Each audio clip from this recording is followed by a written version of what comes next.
Tudo bom, meus queridos alunos do terceiro ano? Nós vamos continuar os nossos estudos por aqui, o Classroom. Espero que todos tenham conseguido acessar, certo? Bom, nosso tema hoje é a Primeira Guerra Mundial. Pois bem, ela não foi conhecida desde o começo como a Primeira Guerra Mundial.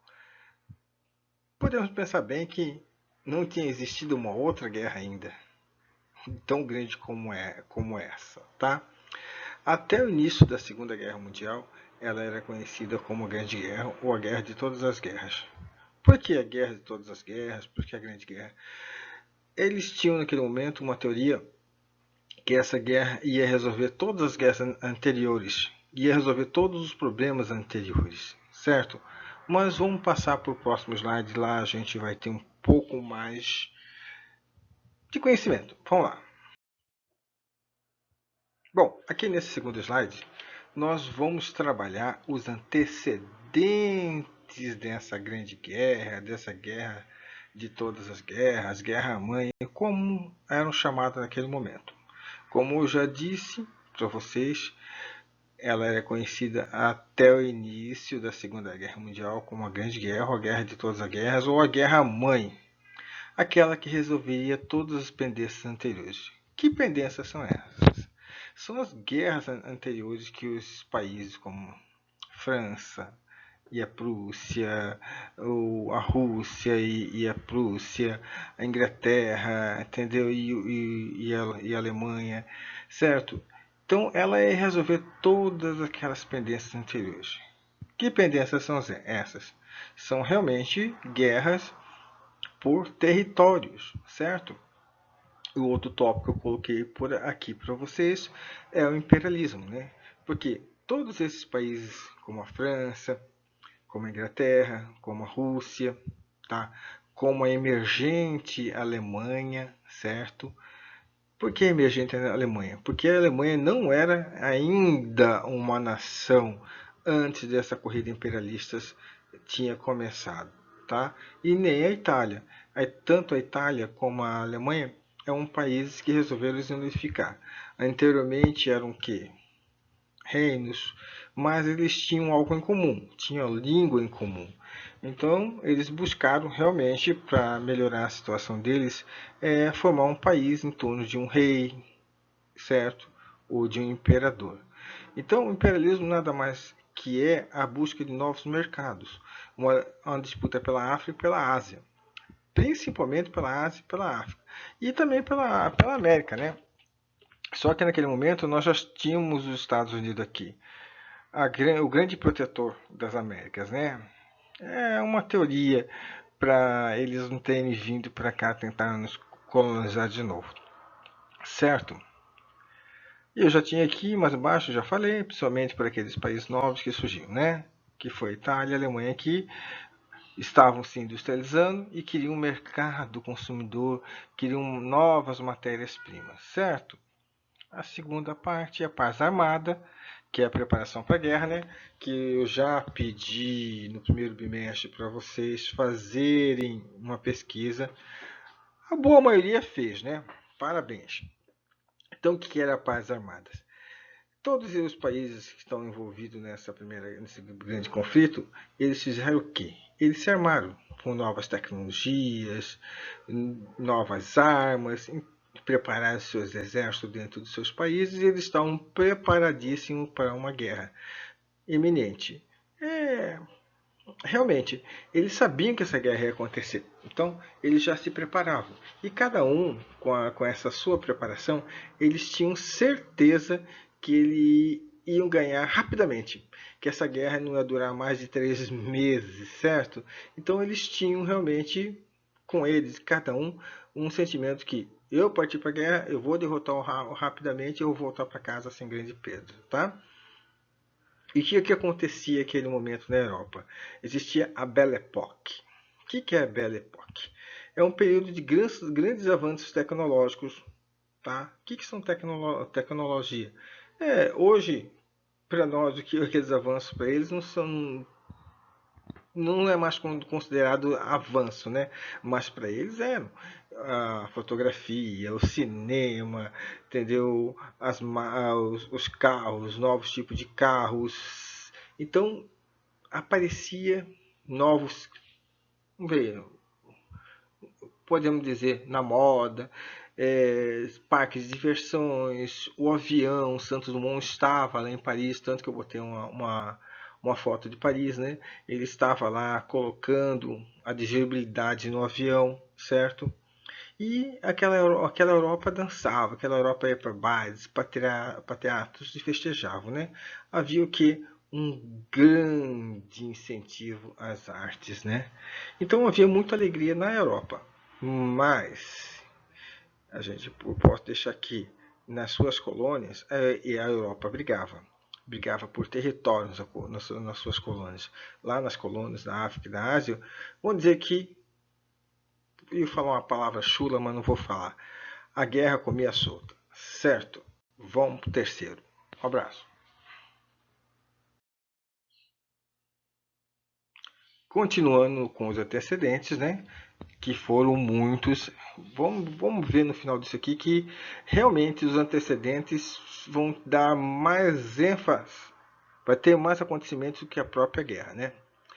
O outro antecedente é o nacionalismo exacerbado. O que quer dizer exacerbado? Já coloquei aqui, exagerado.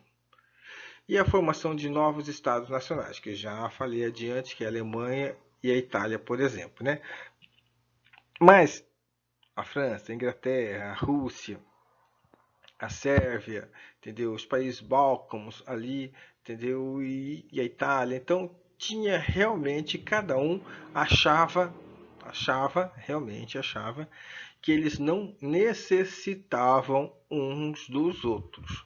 Eles tinham a autossuficiência, porque a tecnologia estava ali, mostrando para eles que eles podiam ser autossuficientes em tudo. Eles tinham um parque industrial, eles tinham as suas colônias, eles tinham seus exércitos. Então eles se sentiam realmente melhor que os outros. Então, o que era bom, o que era produzido dentro das linhas do meu país. Realmente, a história já nos diz que isso é errado. Hoje, a globalização já está mostrando para nós que isso é errado. Mas vamos para lá. Se a gente olhar o nosso país, tem gente querendo fazer o contrário aqui no país, né? Voltar para o século passado lá. Pois bem, vamos lá. O pan-germanismo. O que é o pan-germanismo? Quer dizer pan? Quer dizer união. União dos povos germânicos. Então, na Europa lá, principalmente na Alemanha, eles tinham essa ideia de fazer um pan-germanismo, que era a formação de um Estado Nacional alemão com todos que falassem essa língua alemã, quer dizer, germânica. Só que tinha que acontecer uma coisa: teriam que conquistar territórios de outros países, porque vários povos que tinham essa descendência germânica, entendeu? E falavam a língua germânica, principalmente vamos dizer, igual o latim, né? O latim a gente fala, o latim é descendente do espanhol, do português, do francês, né? Por exemplo. Então, eles queriam unir todas essas línguas, formar um grande país. Por exemplo, a Alemanha ia ser uma grande potência que conseguisse fazer esse pan-germanismo. Ia ser uma das maiores potências lá da Europa, né? O outro é o pan-eslavismo. São os países eslavos com língua eslavas. Por exemplo, uma parte da Rússia, os países Balcãs, Sérvia, desculpa, eles, a Hungria, Tchecoslováquia, todos aqueles países da região dos Balcãs, ali eles falam eslovacos, né? Então é uma língua que também queriam fazer isso. Quem queria fazer isso aí era a Sérvia, também a Rússia. Com isso, se a Rússia conseguisse, ela ia ter mais uma perna dentro, um pezinho, quer dizer, né, dentro da Europa, e podia se modernizar. Tanto que nesses países eslavos aí, também eles não são bestas, né? Tinha carvão, tinha petróleo, tinha outras coisas que eles queriam como matéria-prima, né? Mas para conquistar esses territórios, eles teriam que entrar o quê? Nos austro-húngaros, que eram descendentes de quê? dos germânicos e dos turcos otomanos, que já tinha mais de 400, quase 400 anos, dominava essa parte dos Balcãs aí. Então, teriam que ir para a guerra mesmo, certo?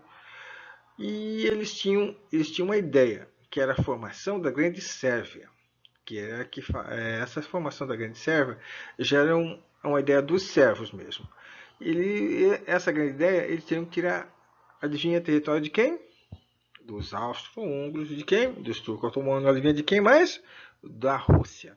Então, realmente, apesar da Sérvia ser realmente uma protegida da Rússia, né? Mas era a ideia que eles tinham naquele momento. Outro antecedente é a grande rivalidade entre esses países, com guerras anteriores não resolvidas que eu já falei para vocês, né? Por exemplo, vamos falar da França.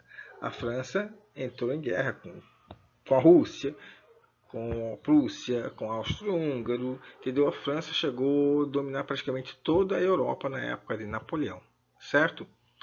Depois da época da era napoleônica, a França entrou em briga com a Prússia e perdeu 2 territórios, a Alsácia e Lorena. Vamos falar mais para frente, certo? E o grande estopim de tudo mesmo.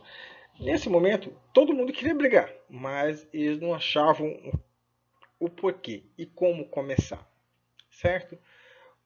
Daí veio um sérvio nacionalista, que eu não vou lembrar o nome dele agora, mas depois vocês podem pesquisar, e assassinou o arquiduque Francisco Ferdinando, herdeiro do Império Austro-Húngaro. Esse sérvio nacionalista matou a tiros, entendeu? A mulher dele, ele e que eu me lembro também, acho que foi o chofer que estava dirigindo. Eles estavam passeando pelo seu território, que era da Áustria-Húngaro, que era uma parte da Sérvia, né, que dominava pelo Austro-Húngaro, e lá ele assassinou realmente o arquiduque. E com isso, a parte anterior tinha sobrado da Sérvia foi invadida pelos austro-húngaros, que eram o quê? Eram aliados da Alemanha. E com isso, a Rússia declarou guerra a quem? Aos alemães e aos austro-húngaros, porque invadiram a Sérvia. E a Sérvia era protegida da Rússia. Mais adiante a gente vai esclarecer isso. Bom, aqui vamos tentar realmente falar das rivalidades e dos assuntos do passado entre eles. Aqui tem a primeira questão que eu coloquei para vocês, já tinha adiantado lá no slide anterior, que é da França versus a Alemanha. Tá? A Alemanha, que anteriormente era a Prússia, que se uniu e formou a grande Alemanha. Tá? Aqui é a questão pelos territórios de Alsácia e Lorena, perdida na França pela Guerra Franco-Prussiana. Pela França, desculpa, França-Prussiana. Os franceses estavam o quê? P da vida por perder esse território. É um território muito importante para a industrialização da França, porque lá continha carvão, minérios, e a França, perdendo esses territórios, estava fazendo um contratempo na sua industrialização já tardia, porque a França não fez a industrialização juntamente com a Inglaterra, certo? Isso vocês devem ter estudado no ano passado, no primeiro trimestre do ano passado, no segundo ano, certo? Aí também está para vocês aqui, ó, um pequeno desenho, né, para vocês verem, né. De um lado tem um capacete com ponta os alemães, do outro lado aquele capzinho já bem comum dos franceses, né. Era uma propaganda, tá, alemã, tá, do movimento de soldados alemães austríacos espancando a França e a Rússia e a Grã-Bretanha. Então agora eu li diverte que aquele bonezinho parecia da França, então não é da França não. Mas é do alemães e dos austro-húngaros. Estão espancando aqui, ó, os ingleses, né? Deve ser, os franceses e os russos. Por quê? Mais pra frente a gente vai ver o porquê sobre essas alianças, né? Então mostra aqui aquela parte que eu falei para vocês. Eles se achavam capazes de vencer a guerra rapidamente. Então esses dois achavam que entrando na guerra eles iam espancar realmente a França, a Inglaterra e a Rússia, né? A outra a parte a rivalidade que eu coloquei é da Áustria-Hungria, né? Áustria-Húngara devia ter colocado aqui, mas está lá, foi lá. Versus a Sérvia, protegida da Rússia. As ambições sérvias tumultuadas na região dos Balcãs, né? Aquela região que eu já citei para vocês, é uma região que a Sérvia queria pegar todos os países que tem ali, vocês podem ir no mapa ver, que são Tchecoslováquia, Montenegro, Croácia e uns outros, todos pequenos ali, que formam aquela região dos Balcãs, muito ricos em petróleo, tá? E também era uma passagem realmente que a Alemanha queria fazer por ali, queria construir uma ferrovia que ia realmente até o Oriente Médio ali, para poder trazer petróleo para eles, né? Era uma das coisas que eles queriam ali, mas tinham que passar por territórios turco-otomanos também. A terceira é a da Alemanha versus a Rússia. Essa rivalidade se deu porque a Rússia desejava dominar o Império Turco-Otomano, que também a Alemanha tinha interesse, né? Que eu já como falei, ele queria construir essa estrada de ferro e esse óleo e também um oleoduto para trazer o que lá do Oriente Médio, petróleo. Então tinha essa rivalidade.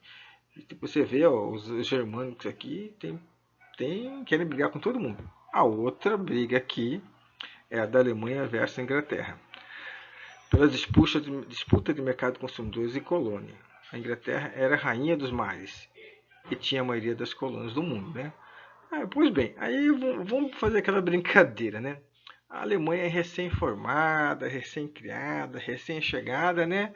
E chegou e falou assim, ó, pera um pouquinho aí. Todo mundo tem colônias boas, eu não tenho. E eu quero colônia, né? Eu preciso dessas colônias. Então ela entrou realmente lá nos pedaços que ela tinha, que eram poucos, né? Que era da Prússia, da Áustria, né? Então eles foram lá fazendo realmente muito rebuliço. E a Inglaterra falou, não, Inglaterra não, pode parar não.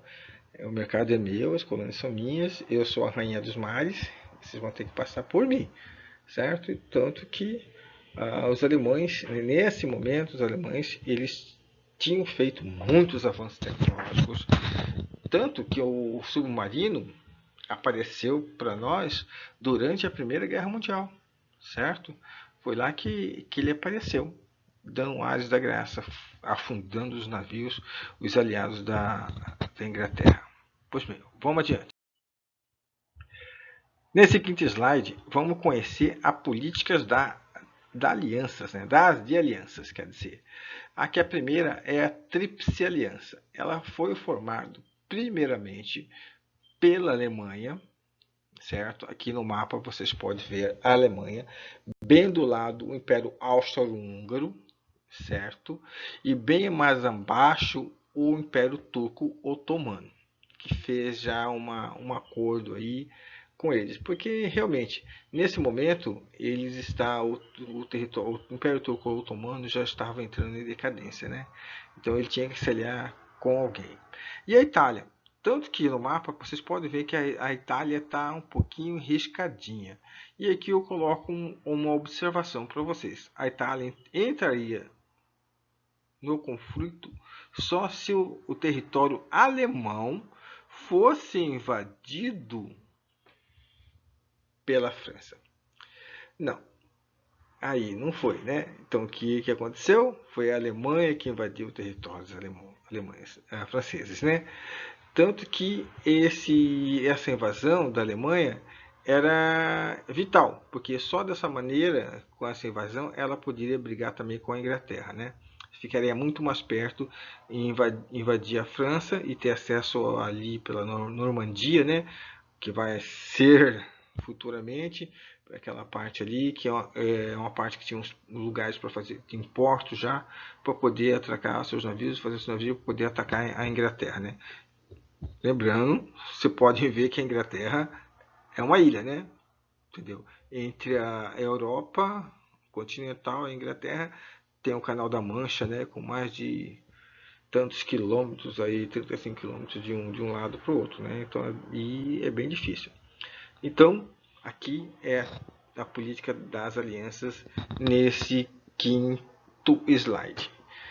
Lembrando a vocês, já aqui que me lembrei, e no Google Classroom tem um lugar onde chama Meet. Eu vou tentar fazer uma aula com vocês por ali para vocês fazerem perguntas para mim. Eu acho que ninguém vai vir, mas eu vou tentar. Abraço. Vamos para o próximo, para o sexto. Bom, pessoal, continuando a política da aliança. Primeiro era Tríplice Aliança, né? Agora é Tríplice Entende, certo? Ah, mas professor, Tríplice, então por que tem 4, como lá na primeira? Calma, tudo começou com 3, depois aumentou. Tanto que na Tríplice era a Alemanha, a Áustria-Hungria e o Turco Otomano, e tinha a Itália que estava em cima do muro, né? Mas é a Tríplice. Aqui começou com a Inglaterra, França e Rússia, que aconteceu? Se aliaram contra a Tríplice Entende. Aqui mostra para você o mapa da Primeira Guerra Mundial para vocês podem olhar. Vamos olhar aqui, vamos começar pelo roxinho. Suco, me lembra suco de uva, né? Brincadeira. São os países neutros, tá em espanhol, tá, pessoal? E em laranja, entendeu? Tá as potências aliadas da Tríplice Aliança, certo? Você pode ver a Tríplice Aliança.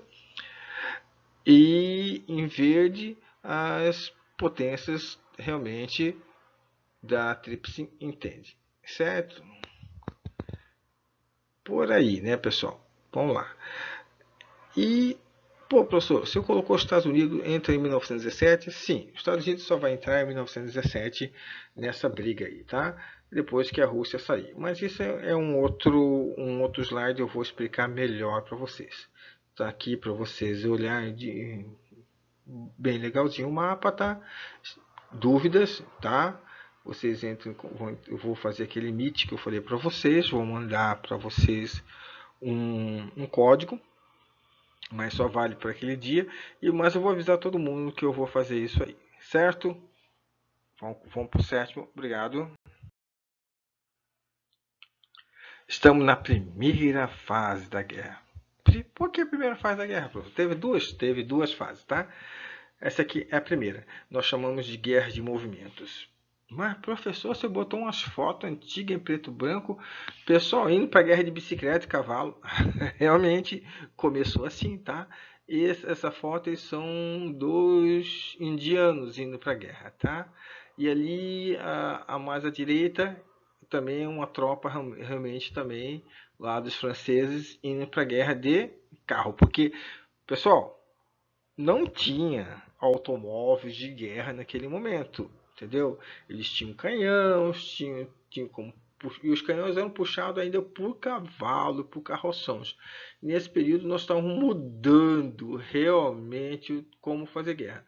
Então não tinha assim nem o tanque nesse momento aí, que essa é a guerra de movimento. Daí você mais abaixo, se vocês veem a tropa andando a pé, e do lado da tropa andando a pé, vocês veem os grandes generais, tá? Casacados, bonitos, indo para a guerra de quê? De trem, que era o principal meio de levar as tropas para o front, tá?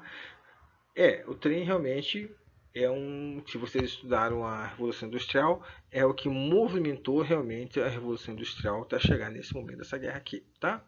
Vamos lá, guerra de movimento, onde os exércitos se posicionaram e avançaram, que durou pouco tempo, já que todos os países estavam preparados para a guerra. Eu já tinha falado isso para vocês. Todos os países estavam preparados para a guerra. Durante algumas semanas, a Alemanha pegou e, sem aviso nenhum, entrou no território francês e avançou. E lá ela recebeu o quê? Recebeu as tropas francesas e começaram a segurar elas, porque elas tinham se preparado naquele momento. Os alemães ocupam quase toda a Bélgica, que é a Bélgica que vai dar, que eu falei para vocês, a oportunidade deles terem acesso ao mar para brigar com a Inglaterra, e também o norte da França. Mas não conseguiram tomar Paris nem dominar as costas francesas no canal da Mancha, né? Só a Bélgica mesmo. Então ali eles pararam e ali eles vão começar a se degradar e uma guerra que, como falei para vocês, que eles achavam, pelo nacionalismo exacerbado deles, tudo nosso é melhor, tudo, então, vamos lá, eles estão pronto que essa guerra, quando começou essa guerra, que faltavam 3 meses para o Natal, né, praticamente, se me engano, eu não estou lembrado. Quando que alguém quiser consultar a data, vai lá e consulta a data, porque eu não sou enciclopédia, né? Vamos lá, e tá bom? Mas eles achavam que ia durar 3 meses, e lá, pof, pof, pof, né? Pum, pum, pum, e já estariam de volta para passar o Natal com as suas famílias. Não é brincadeira, não. Eu tô falando mentira, não. É verdade, certo? Bom, pessoal, aqui é a segunda fase da guerra, da Grande Guerra, Guerra das Mães, Guerra Total, Primeira Guerra, como é conhecida agora por nós. Professor, por que eu colocar essas fotos aí? Olha, para vocês verem realmente. É, na foto à direita, bem em cima, se a gente pudesse ampliar um pouquinho mais ela, vocês verem que esse soldado aí que está em pé aí, ele está segurando um crânio humano, certo? No meio das valas aí, no meio das trincheiras aí. Abaixo vocês veem o que? Veem os soldados nas trincheiras, tá? O que é a trincheira? Trincheiras são buracos, valas, né? Cavados na terra, tá? Essas trincheiras cortaram a Europa de norte a sul, certo? E dividiam os exércitos. E aí, podem ver que tem um rifle ali na beira da trincheira, né? E aí eles ficavam esperando realmente o outro exército a sair da trincheira, né? Para lá e para eles atirarem.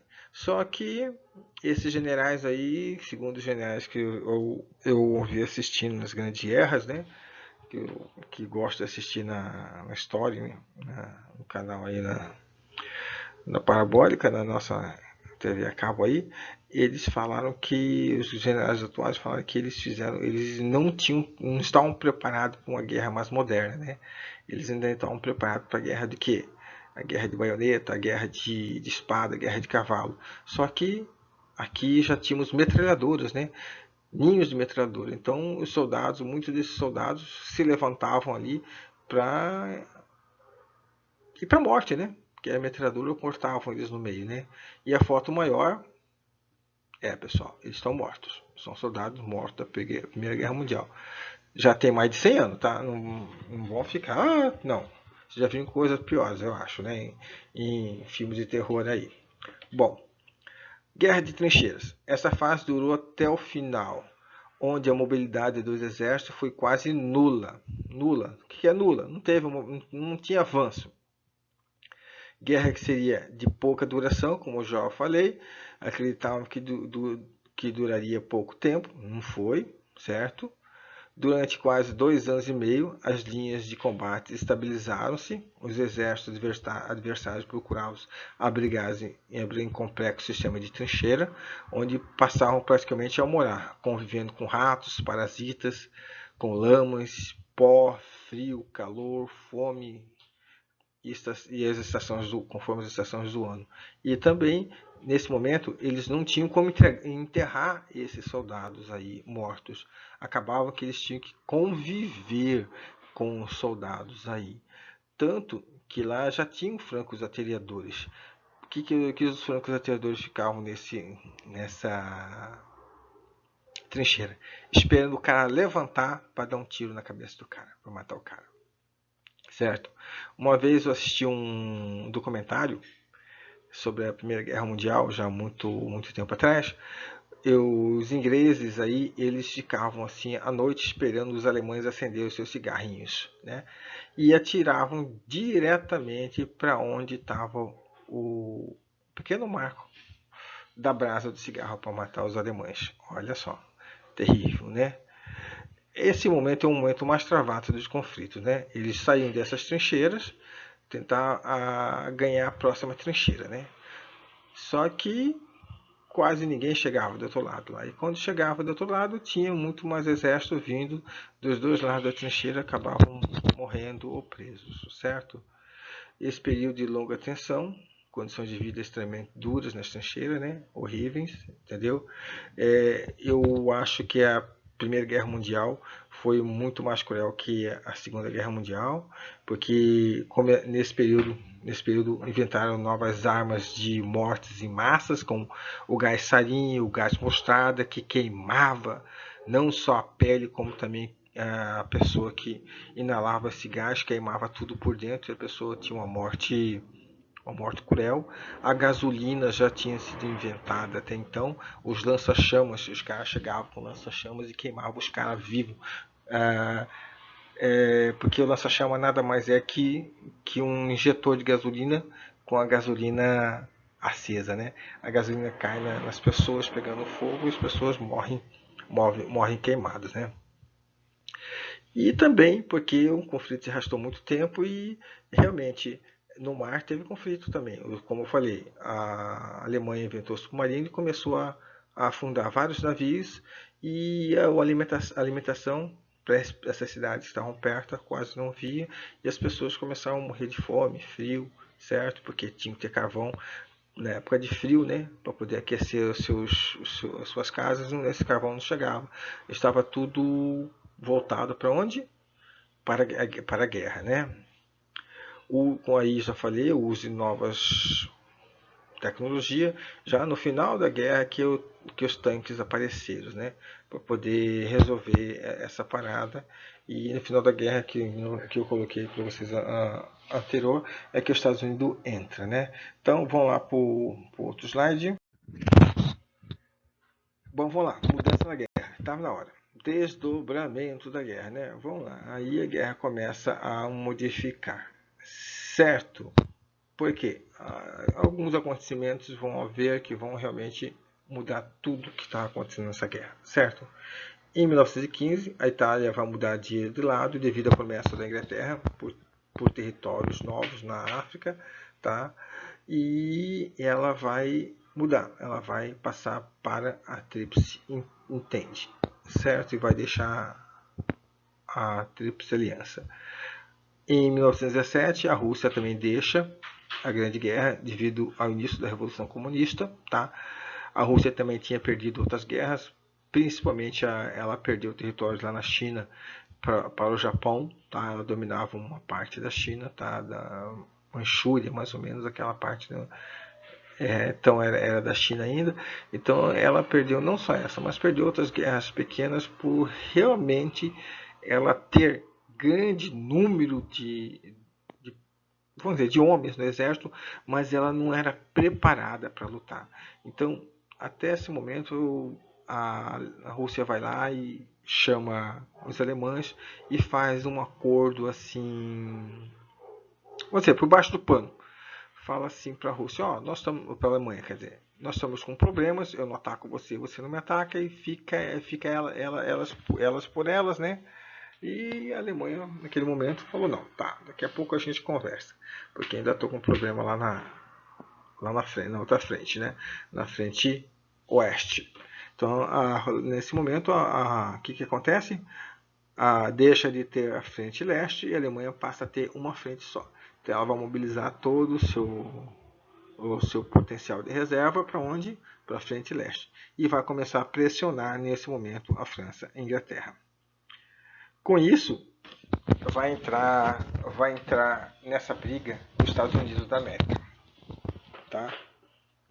Por que os Estados Unidos da América vai entrar? Estados Unidos da Guerra, olha só, devia ser esse o nome deles. Por que eles vão entrar nessa grande guerra?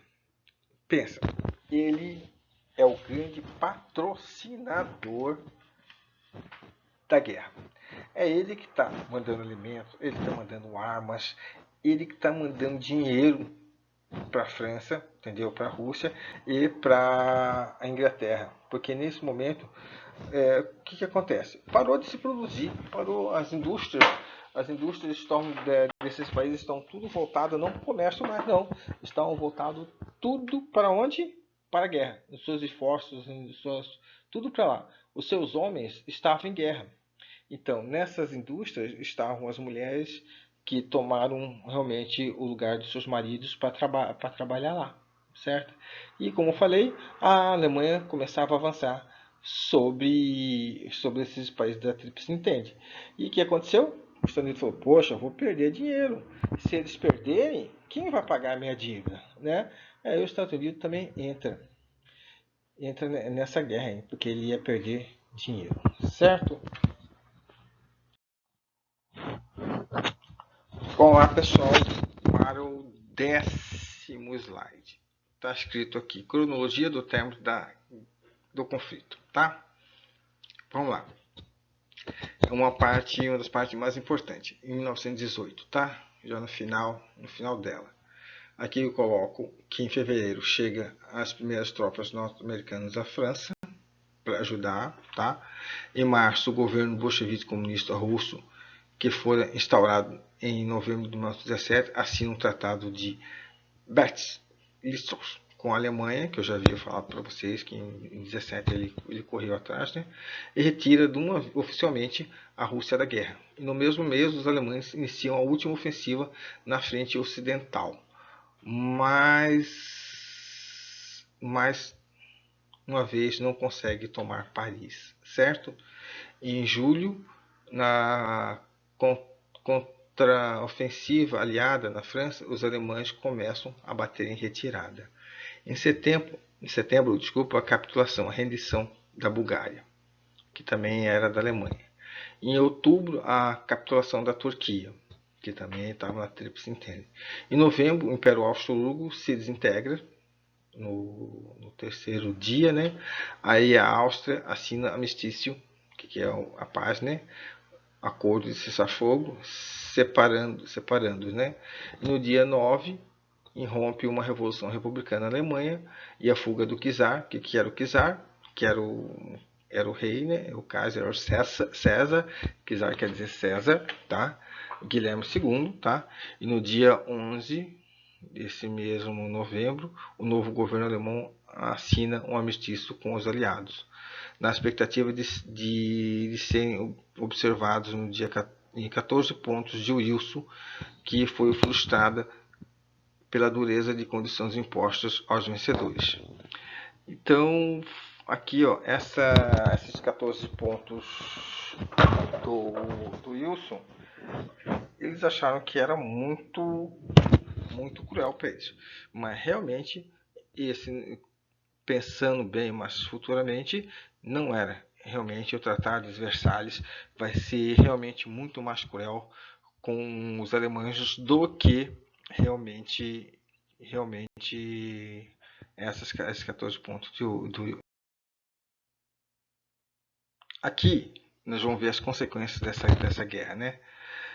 Como falei, o Tratado de Versalhes, né? Que eu gostaria de falar um pouco mais com vocês. Eu acho que eu vou falar pelo Meet com vocês. Se vocês quiserem, eu posso fazer uma outra aula com vocês. Eu gostaria de falar, tá? Aqui, a Alemanha é considerada a grande responsável pela guerra e perde territórios para a França, com certeza. A redução dos seus exércitos de seus armamentos para 100 mil homens só. Pagamento de multas pesadíssimas para os países da Tríplice Aliança, tá? Além de eles estarem tudo em frangalho, eles estão passando fome, eles estão tudo no chão. Ainda a Inglaterra e a França realmente vão lá, ainda querem mais desses alemães. Eles chegaram a perder até as minas de carvão, entendeu? Minas de ferro que eles tinham lá para esses países. Como assim perdeu? Os países iam lá no território deles, entendeu? Pegar realmente como pagamento esses minerais que estão dentro dos países deles. E eles iam realmente armados com seus exércitos lá, batendo nos alemães, humilhando os alemães realmente para buscar esse material lá. Era humilhante mesmo, certo? E eles já estão passando fome, muita necessidade lá, tá? E isso vai ficar realmente na mente deles. E com certeza isso vai ser, vamos dizer, uma alavanca para a Segunda Guerra Mundial. Mas por enquanto vão ficar só na Primeira Guerra Mundial. E por fim, o fim do Segundo Reich. O primeiro Reich já tinha acontecido no passado, certo? Que é a união dos grandes povos da Germânia, tá? Na época um pouco após o Império Romano, certo? Mas agora, com a união da Alemanha com a Áustria, com a Prússia, tinha formado o Segundo Reich, que era o grande império, realmente, alemão ou germânico, como os americanos falam, né? E deu início à República de Weimar, que vai... Por quê? O czar, quer dizer, César, o imperador, ele vai renunciar e as pessoas vão realmente montar um novo governo, uma nova república ali. Que não vai dar muito certo, como a gente sabe, né?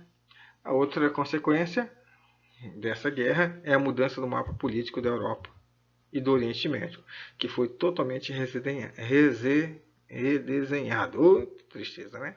Vamos lá, então mudou o mapa, entendeu?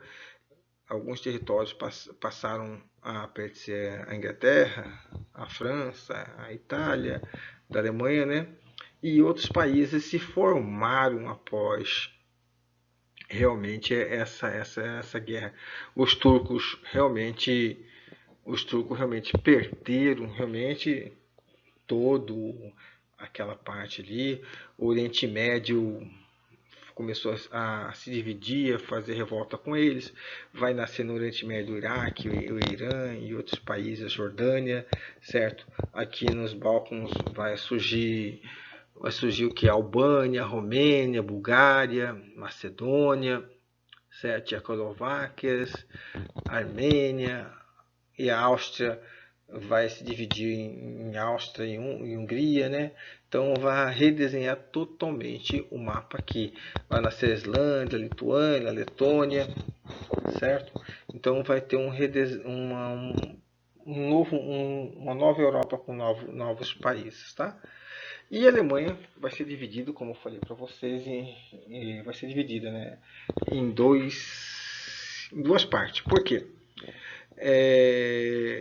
A Polônia não estava tendo acesso ao mar, mais ou menos por ali, o Atlântico, né? Pelo Mar do Norte. E eles vão dar um corredor ali para a Polônia, dividindo um corredor de 80 quilômetros, de um lado ao outro, como fosse uma estrada que passava por dentro da Alemanha, né? Para a Polônia poder ter acesso mais rápido ao mar. Então a Alemanha sai daí bem humilhada mesmo. Para terminar as consequências, né, que foram muitas, né, a criação da Liga das Nações, que vai ser, vamos dizer, a irmã mais velha que vai desaparecer da ONU, vai ser por causa dessa Liga das Nações que a ONU vai surgir. Essa Liga das Nações, ela surge como, vamos dizer, como é a ONU hoje, uma instituição que vai realmente fiscalizar realmente a Alemanha, vai fiscalizar as outras nações para que não houvesse mais abusos, realmente não ocorresse uma nova guerra, né? E que a gente vai saber que não deu certo, né? Organização de países para resolver diplomaticamente os seus problemas. Isso que é a Liga das Nações, tá? Os Estados Unidos, a Rússia e a Alemanha não participaram dessa liga, certo? Porque os Estados Unidos não aceitou realmente a imposição do Tratado de Versalhes no começo. Ela não participou dessa liga. As duas não participaram dessa liga, né? Mas um marco é a queda do capitalismo liberal. A partir desse momento, a liberdade de produzir o que quer, de produzir como quer, onde quer, realmente caiu, entendeu? Então o Estado começa a intervir mais nas suas economias dentro dos seus países, certo? A ascensão econômica e política dos Estados Unidos é marcada com ascensão, porque a grande dona do mundo, que era a Inglaterra, está quebrada. E emprestando dinheiro de quem? Dos Estados Unidos, né? Então, politicamente, os Estados Unidos cresce, ganha territórios, ganha colônias, tá? Só que as colônias deles é totalmente diferente, né? É para outro estudo, tá? E os Estados Unidos se acende como grande, acende-se, né? Acender-se como um grande país a partir desse momento, né? E outro marco dessas consequências da guerra é o surgimento de alguns países autocráticos, né? Nazismo, fascismo, tá? Continua nesse momento o nacionalismo exacerbado nesses países, tá? Nesse fascismo, onde eles são melhor, nós resolvemos as nossas coisas, é através da porrada que a gente vai resolver, através de culparmos uma minoria, entendeu? Pelas mazelas que estão acontecendo dentro do nosso país, e não realmente fazer um trabalho conjunto, né? E esses países vão ser levados a, como nós vimos, a Segunda Guerra Mundial, né? Mas esse a gente vai falar mais para frente. Um dos outros pontos é o eurocentrismo, que vai acabar a Europa como centro do mundo, né? Ela não vai ser mais o centro do mundo, porque economicamente os Estados Unidos está se ascendendo, então o centro do mundo vem para as Américas, né? Com os Estados Unidos vão ter uma nova reescrita da história, tá? E toda guerra é boa. Um dia um professor meu falou isso. Cara, eu queria dar na cara do professor. Entendeu? Mas por que uma guerra é boa? Falei, é um professor Marco Aurélio. Mas toda guerra é boa, Luiz. A guerra, eu vou explicar, ele falou. Toda guerra, ela traz avanços para a humanidade. Daí ele mandou eu ler A Arte da Guerra, livrinhos pequenos, e me deu outras biografias para mim ler sobre os avanços tecnológicos ocorridos nas grandes guerras, principalmente essas duas nossas e a Guerra Fria, né? Realmente, a Primeira Guerra Mundial ela trouxe avanços para a medicina, tá? Para a cirurgia plástica, para novos medicamentos, para novas tecnologias que anteriormente não tinham, o homem foi buscar para resolver os seus problemas de guerra, e essas tecnologias ficaram para poder ajudar o homem no seu dia a dia, né? Então, realmente, essa grande guerra, a primeira grande guerra mundial, ela trouxe muitos avanços. Cirurgia plástica, como eu coloquei para vocês, eu acho que eu não coloquei, né? Mas teve realmente uma quantidade de pessoas mortas, outras pessoas que ficaram mutiladas, né? E a cirurgia plástica começou a mexer para poder salvar, melhorar essas pessoas, né?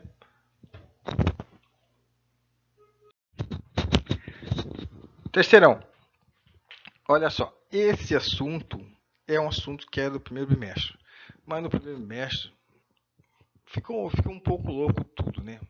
Aliás, ainda tá meio louco tudo. Mas eu tô colocando ele para vocês porque eu acho que é necessário para vocês. Eu só pedi para vocês formarem um texto, tá? No mínimo 15 linhas, 20 linhas. Eu gostaria que vocês escutassem realmente os dois vídeos que eu postei para vocês, tá? Para vocês poderem ter um pouquinho de carga, entendeu? Quando chegar lá no Enem, tá? Ou futuramente em outro tipo de vestibular, para vocês poderem ter sucesso. Porque eu já falei para vocês, 20% também, 20 a 30, aliás, 20 não, 30%. 30% das notas do Enem, 30% é muito, rapaziada. 30% da nota do Enem é de ciências humanas. Quem sai bem em ciências humanas, entendeu? Ó, tá lá em cima. Porque se eu tô dando uma dica para vocês, certo? Tem gente por aí que não tá tendo essa dica, mas a dica é para vocês saírem bem, entrar nos seus cursos que vocês querem, realmente estudar ciências humanas. Eu postei um link de uma propaganda aí que preparatório para o Enem nos grupos dos terceiros anos. Aqueles que não estão no grupo, pedem para entrar no grupo e pedem para os colegas ou para os colegas passarem para você o link que eu passei. Isso é tudo no YouTube. Rapaziada, o YouTube tem tudo. Entendeu? Na minha época não tinha essa facilidade. Mas então, eu gostaria que vocês fizessem aquelas 15 ou 20 linhas, tá? No Crash 1 mesmo, dá para fazer no Crash 1, dá para responder no Crash 1, certo? Tem como responder, tá? É uma boa ferramenta. E quem responder aquilo ali já vai ter um pontinho a mais comigo, tá? Eu vou fazer o próximo slide, é sobre o período entre guerras, tá? Também vai valer um outro pontinho, tá? Eu vou melhorar a nota de quem precisar, certo? E outra coisa, eu estou aqui para ajudar, mas eu preciso também que vocês cooperem, façam tudo certinho, bonitinho, tá bom? Dúvida? Eu vou fazer um meet com vocês. Acho que terça-feira que vem. Eu vou primeiro fazer com os segundos anos, depois vou fazer com os terceiros anos. O que é um meet? É uma aula, tá? Onde eu vou estar pessoalmente na minha casa, direto da minha casa, tá? Com vocês, falando para vocês, trocando ideia com vocês. Vocês vão poder fazer perguntas para mim a respeito do assunto. Espero até lá já ter colocado do período entre guerras para vocês, tá? Bons estudos. Espero ver vocês esse ano ainda, né? Rezo por vocês, rezo por mim e gostaria que essa doença ficasse livre das suas casas, das minhas casas. Sinto muita falta de dar aula lá, estar lá com vocês, entendeu? Eu não tô deixando ninguém no banheiro, não tem pra quê, né? Pra ninguém tá me pedindo, né? Um abraço, um abraço.